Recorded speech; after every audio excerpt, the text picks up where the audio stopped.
Good, bro. How you doing? Send it to me on WhatsApp and I'll go through it. I'll send you a photo. Yeah.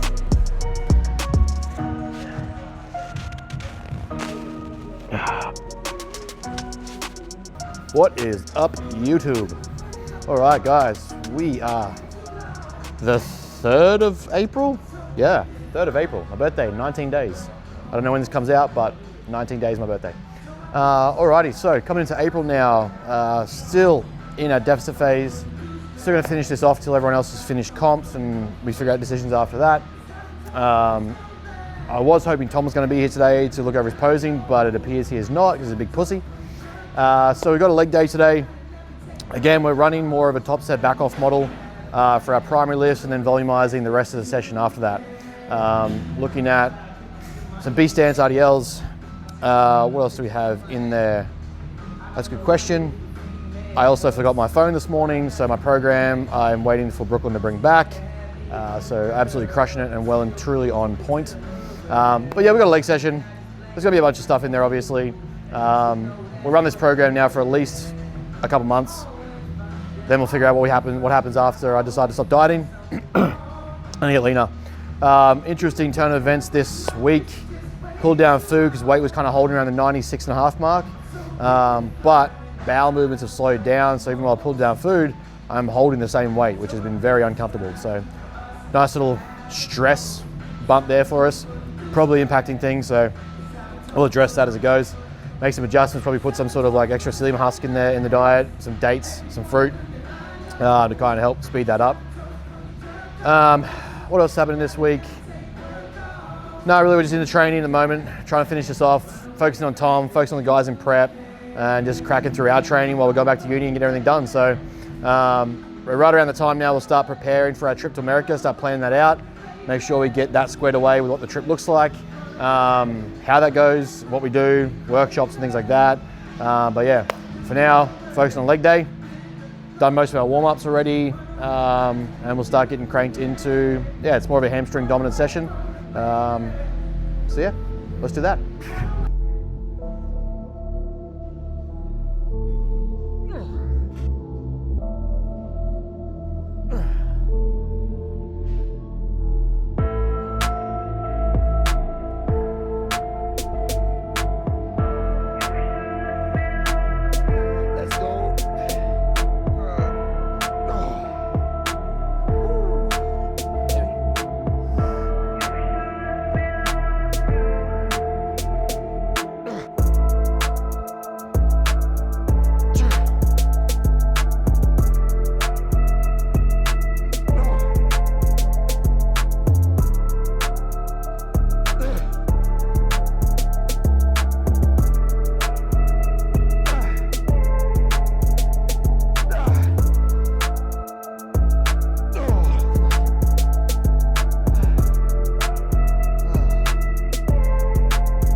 Why do people reach their goals faster than others? So, interesting question. A lot of variables in between. But some of the key reasons depend on the specificity of the goal the person's talking about. You know, people have shorter term goals, what have you, checkpoints, things like that. But one of the things that I find is there is a time collapsing or time expanding effect that takes place when you either narrow down and focus on the goal or you zoom out and focus on too many things. For someone who's always trying to achieve balance or normality in their life and reach a goal, I find will often take them longer to achieve the same thing. The person who's able to narrow down their focus, direct their entire life or the majority of their life to one specific outcome tends to be, or more likely to be, the person who gets there sooner, simply because it collapses the time required to achieve the thing.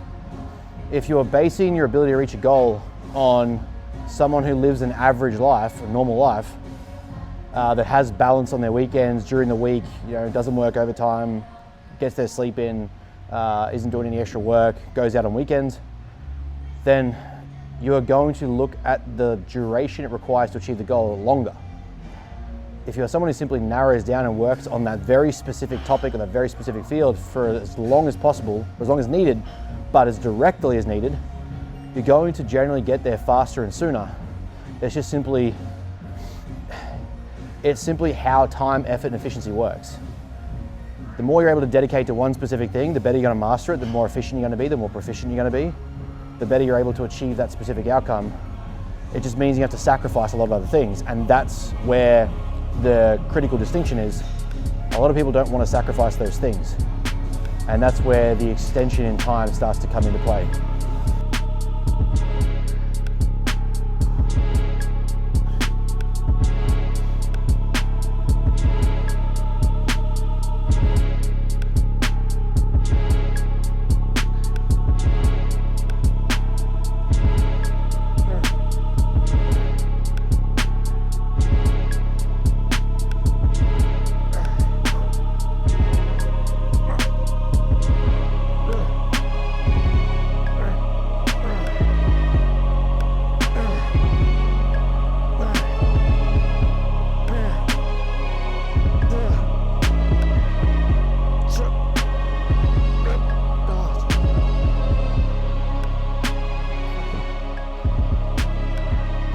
Do you accommodate programming to busy life schedules? Yes. That's the answer, yes. Every coach needs to be doing that. I'm getting tired of questions like that where, literally what you're paid to do is almost like some extra downloadable content, if you will. I have clients, FIFO workers, dads, mums, single parents, tradies, business owners, coaches themselves. You need to be able to modify and adapt programming based on the phase of life someone's in. Some periods of time, a client can do a 5-6 day program plus cardio, not miss a beat. Other times you might have to strip it right back to 3-4 days a week, maintenance volume, just get what they need to maintain tissue, get into the gym, get a stimulus and go home. You start using things like supersets and intensifiers to reduce the duration of a session or improve efficiency of the movements. That's all within the power of a coach to do and should be suggested, not even just waited for, suggested. This is where we have a good arrangement where we discuss the upcoming season or quarter of the year or period of time as seasons like in a sporting competition.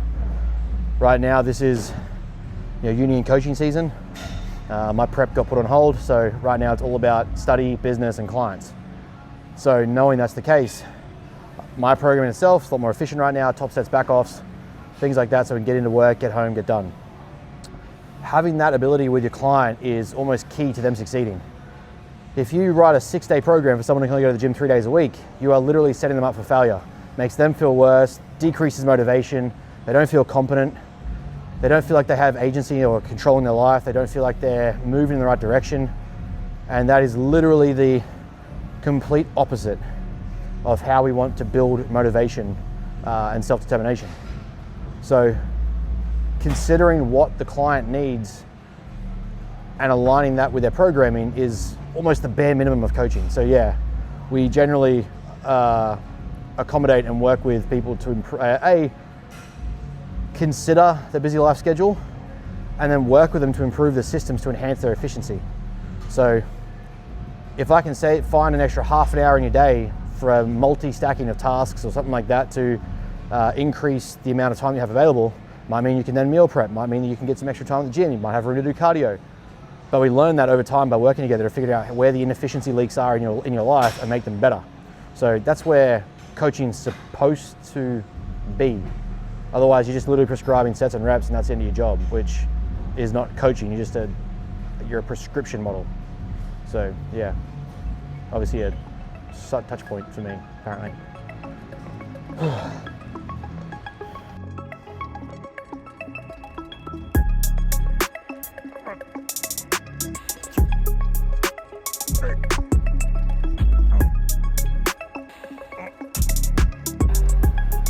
Language and identity is a huge one. You'll really undervalue what it means to speak about things properly in their head, and also to shape their identity around the thing they want to do. So start recognizing that training is important to who you are as a person, not just something you have to do, and start framing it as getting to train, not having to train. A lot of people still view exercise training in gym as a chore or a requirement, simply because moving more is healthy, or resistance training prevents such and such and such. Instead of looking at it as, I get to go to the gym. I have a physically capable body that is able to go to the gym, lift heavy weights, get better, progressively grow tissue, and improve body composition. Just the same as someone is able to play a sport, or able to play on a field, or able to run on a track. Reframing it as, not only do I get to, but I want to train, I want to go to the gym, completely shifts the dynamic that you have around why you're coming to the gym. It's no longer a challenge or a chore or something as a habit that you have to build to get in the mood for. It's something that you just want to do. And then it becomes a part of who you are, and then very soon it becomes harder to stop than it does to start. So building that perspective, changing that language, and shifting how you view yourself as someone who gets to train, also as someone who wants to train, yeah, that makes a huge difference in how you approach coming to the gym. It actually makes a huge difference to how you approach anything you want to do.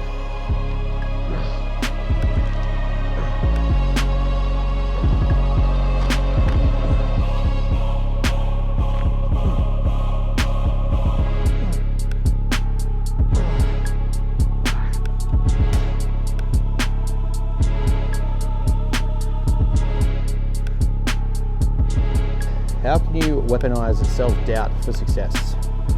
Man, self-doubt is one of the best, humbling, keeping you grounded tools, psychological self-talk problems you could have, provided it's used in the right way, which is obviously the point of the question. But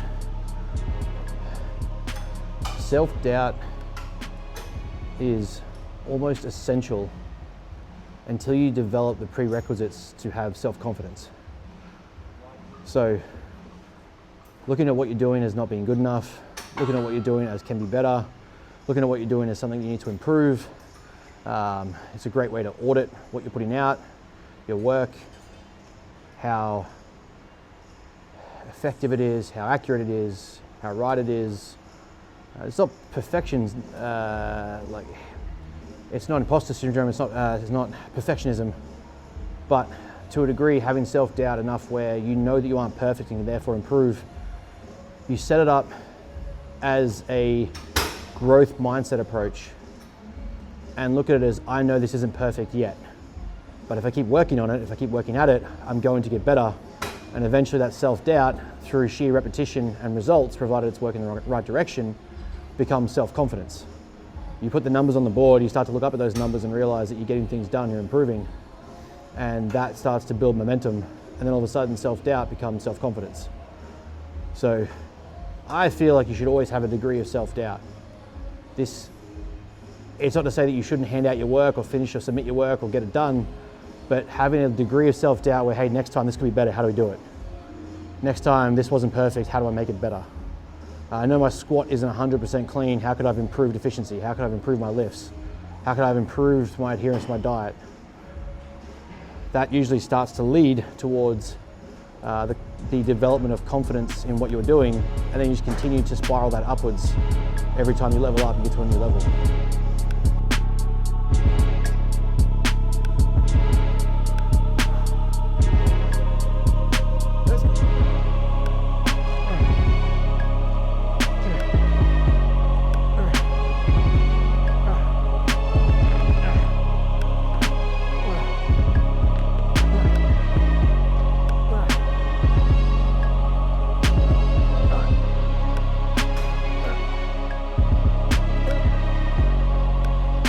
Why do I start strong but lose momentum in training consistency?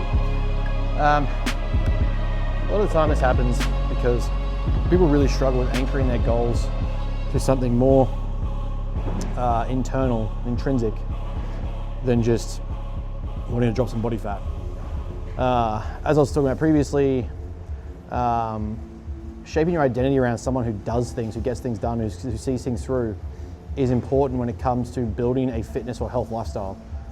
You can't operate at the same level when you are trying to achieve a change in life as if you were still the previous person that you were trying to change. There is a very clear reason why that person didn't have the result that they wanted. So why would you think that you can operate the same way and achieve a different result? It's not so much you have to change everything about yourself, but simply look at like your identity, where you spend your time, how you do things, scheduling, commitments, priorities. All those things start to add up.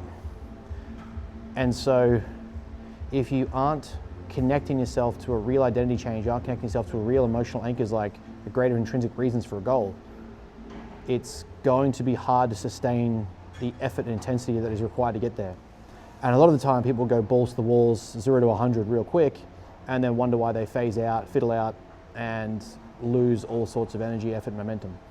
So getting a deeper reason as to why you're doing something is important to getting that level of success. An example I use of this is when fathers come to me for coaching, they'll come up with superficial reasons why they want to lose weight, but very rarely straight off the bat do they mention things like, I want to be around in 20 years' time to watch my kids grow into adults, or I want to be there to spend time with my grandkids, or I want to be around to spend time and grow with my family. When you look at it that way, it becomes very evident why a father should change his lifestyle. Once that usually clicks, they become a whole different person. So it's just finding a way to anchor what it is you're trying to achieve with something that means more to you than just a superficial goal. That usually sustains the fuel that's needed to get there.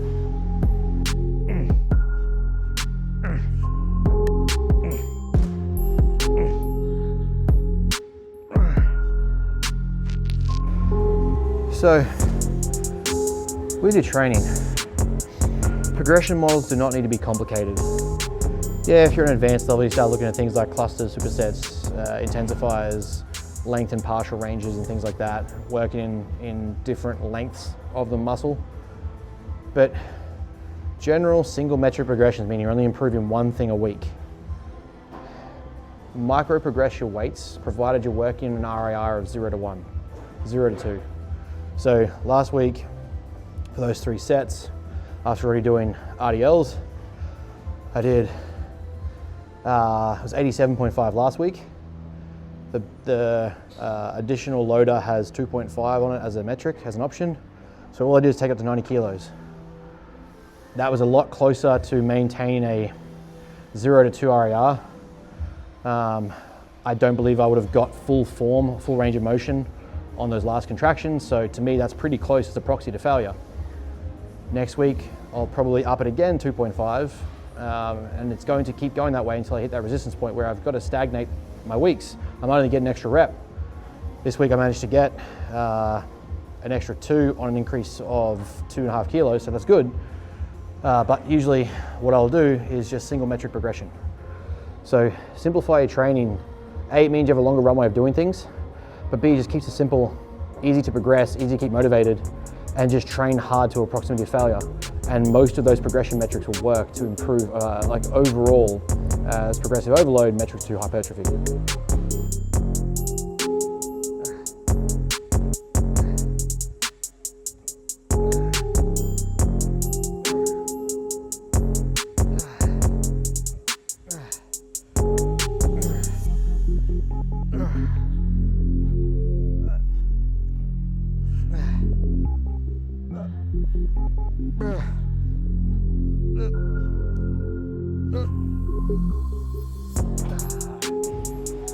Oh, I just saw a fantastic post that I wanted to touch on. This is an opinion from the school of thought around psychology from Carl Jung. And it's contradictive to what most schools of thought present, or most approaches in counseling present, which is your past childhood is a reason for the traumas and experience that you currently have. The reality is, and what Jung proposed, is that the issues you're currently experiencing are from the lack of confrontation of the challenges you have currently. So even if you've recognized that there was experiences in your childhood or things that happened to your younger age that led to problems that you have now, the longer that goes on of you avoiding confronting that very problem, the worse the problem gets and the more it becomes your fault. The issue that I find with most people is the continuation of blame for the problem that happened, meaning that it's someone else's fault, meaning that they can use that as a crux or excuse for as long as they like, instead of recognizing their responsibility to fix it. It's no one else's job to fix the problem that you have. It is your job to fix it. So avoiding counseling, avoiding strategies, avoiding tools, pretending it's someone else's fault is all well and good up until you're a 60-year-old adult that is fully grown and competent and is still choosing to blame their parents for something that happened in childhood. Grow up. You aren't an infant. You had 48 years, 45 years to basically get yourself to some sort of help and take on the ownership of fixing the problem. Unfortunately, in this day and age, is rewarded through social media, through content, through YouTube, through writing, through blogs, to be almost rewarded for being a victim and staying the same. It is a huge problem with emotional growth and development. There's another reel that I saw that shared something similar, which is most people are actually 8 to 12 years old emotionally. They just grow up physically whilst remaining childish in emotional stability. So be an adult and fix your shit. Yeah.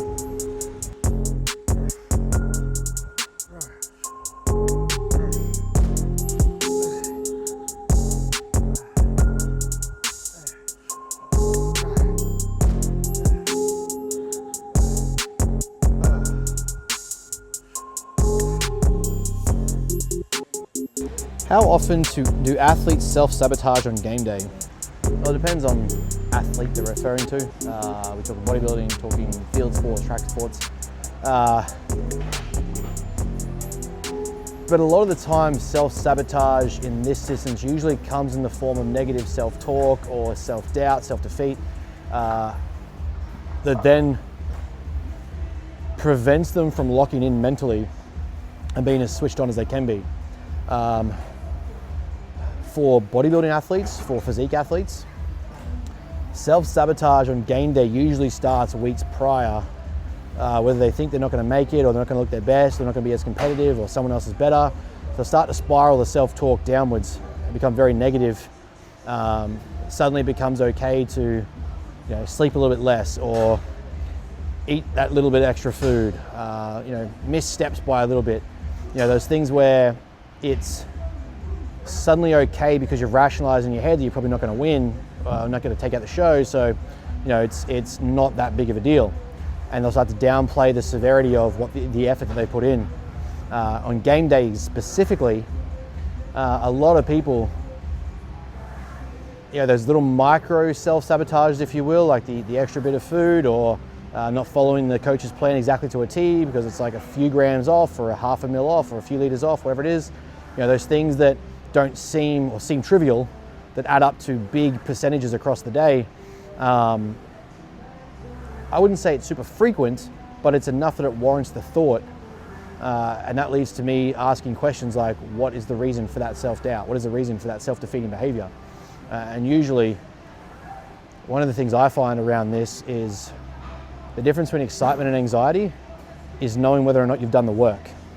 If you know in your heart of hearts, at the deepest part of who you are, that you have done the work required to bring your best look, I find most people don't go in anxious, they're actually nervous. And if you can reframe that nervousness as excitement, you're going to position yourself better on the day to be looking forward to the work you've put in and producing your result and getting on stage.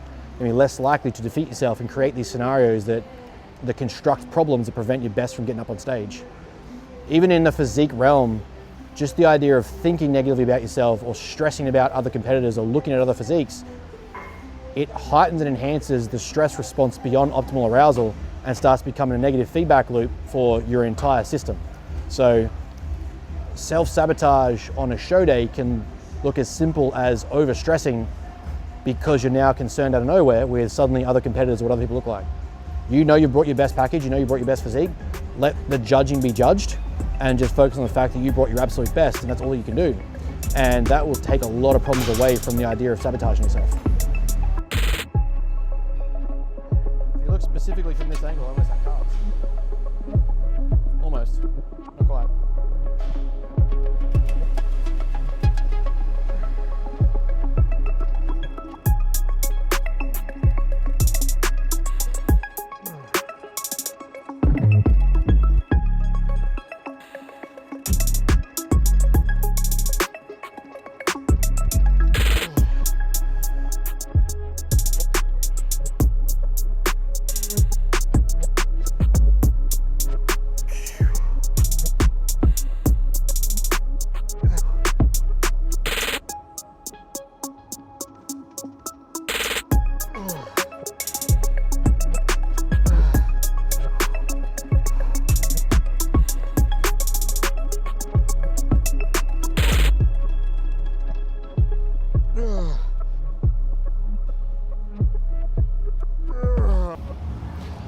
How do I know if I'm pushing myself hard enough in training? I'll let Brooklyn or Phil cut in my face on that last set, and that's usually a pretty good indicator. If your face doesn't look like you're about 12 hours pregnant into labor, probably could train harder. I'm gonna get so much hate for that comment. Generally, this is why we standardize reps. This is why we standardize cadence and speed of your repetitions. 2-3 seconds down, 1-2 seconds up. What that does then is creates a framework for us to know how hard you're training, right? Generally what will happen is your first rep will be nice and smooth, quite easy, pretty quick to contraction, even with standardized tension. What we find is as you get closer and closer to that proximity of failure, speed of contraction starts to become your proxy to how hard you're training. If you're able to get, depending on the movement and where strength curves or resistance curves bottom out, generally you might get 3, 4, 5 seconds to complete a rep. And that's a pretty good indication that you're at that proximal range to failure that's worth stopping at. A lot of time people will just hear that word like, 2 reps from failure. Well, I know if I've got 10 reps, I'll stop at 8. That's not it. You want to be standardizing everything as a metric so that you know when failure is close, you can feel it, and also it's tangible because you can track it. You're starting to see the speed of execution slows down. Your ability to contract force gets weaker, and therefore your reps get slower. So I use rep cadence and also pretty much like facial expressions and just overall sense of fatigue to gauge my proximity of failure. In some instances, if I get the rep, I'll attempt the next one as a bare minimum. If I know from that, like say first quarter, that it's not gonna be worth the effort, I'll save that rep, save the gas, try to replenish, and then do the next set. But at the bare minimum, if I did get that rep out, though it felt hard, I'll usually try at least one more rep, see if it's even worth the effort, and then decide to stop. So there's a few ways there to know if you're pushing hard enough. Generally, if your reps look exactly the same from rep 1 to rep 10, or whatever your rep target is, you aren't training hard enough. It's just a straight up fact that you can start to implement to make very easy changes to your training intensity.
Is it normal to feel like I'm not making progress? Yes. In pretty much every field, industry, approach, area of expertise, people often overemphasize what they think can be done in 3 months, even a year, and they underestimate the power of what can be done in a decade, 5 years, 3 years. And so that usually leads to a sense of stagnation or a lack of progression. We get so narrowed in on the wrong things. So for us, narrowing in on daily metrics is important, but that's because those metrics paint an overall picture across the week. Those weeks stack months, those months start to create seasons. They create phases, they create periods of time. Where people go wrong is they also think that those daily attributions should all indicate a progression the same way, meaning linear rates of loss, linear rates of gain, linear sizes of muscle mass, increased strength in movement patterns, growth in their business, upskill in education. It should all be a linear rate of progression over a 6-month or 3-month window. The thing is, mastery doesn't work that way. You need to broaden the lens that you view progression through. Look back more at 12 to 24-month windows and see where you've come from. And that will start to change what you view as progression. So a really easy example I give people is, let's say you're a 30-year-old that's obese and you really want to change your health status. It took 30 years of your life to build the frame and body that you currently have. What level of entitlement and audacity do you have to think that you can do that in 3 months and take that off? Really think about 30 years of harboring, building, and sustaining behaviors, traits, systems, and lifestyles that lead to you being obese, leading to you having these health problems, and then you think you're entitled to drop that in 3 months with some radical extreme change of behavior or very micro changes of behavior. It doesn't work that way. Progression is going to be slow. In fact, the law of diminishing returns usually kicks into place, meaning that it will require more effort and more periods of time to get a less return than what you've done previously on lower efforts, because the body adapts and eventually that effort starts to slow down. So yeah, you're going to feel degrees of progression slowing, or you're going to feel stagnant. Zoom out, look at the 12, 24, 36, 5-year windows and see, hey, where have I really come from? That's the best way to view it when you start to feel like you're not progressing. And if you aren't actually progressing, then usually you're probably not doing something right. You're not tracking stuff. You're not aware of the data that you need to be, and you're not making the right changes. So it's either you aren't doing it or you are looking at the wrong things. So as long as you're putting the work in, there's not much to really worry about, and just stop focusing on the narrow data and look at a bigger time horizon.